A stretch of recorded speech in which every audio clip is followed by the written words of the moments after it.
Monetary Policy Review meeting hiked the reverse repo rate by 25 basis points to 6% while keeping other key rates unchanged. Now, the repo rate, however, has been kept unchanged at 6.25%, as I said, but this is not a major surprise. However, RBI's policy statement contains very interesting insights. These points could be considered when forming a view of the economy and the financial sector of India. Firstly, the central bank has forecast gross value-added growth at 7.4% in the financial year 2018, as against 6.7% last year, and also 8.1% in financial year 2019. Secondly, inflation has been projected to be between 4.5 to 5% for the year, with some caution being posted on the monsoon progress this year. RBI has not quite said anything specific about the non-performing assets, but expected to come out with a paper on prompt corrective action, which addresses some of the issues related to the bad loans in the banks.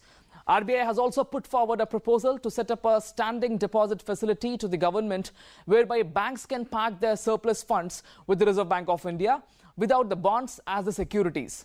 In fact, this is the fourth bi-monthly policy based on the recommendations of sixth-member Monetary Policy Committee, and RBI expects the economy to do better, but will calibrate the interest rate action to inflation trends that are in fact linked with the monsoon.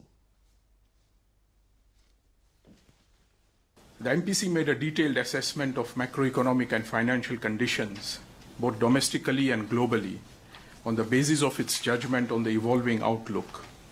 And the MPC decided unanimously to keep the policy rate unchanged in this review. The MPC also decided to persevere with a neutral stance of monetary policy.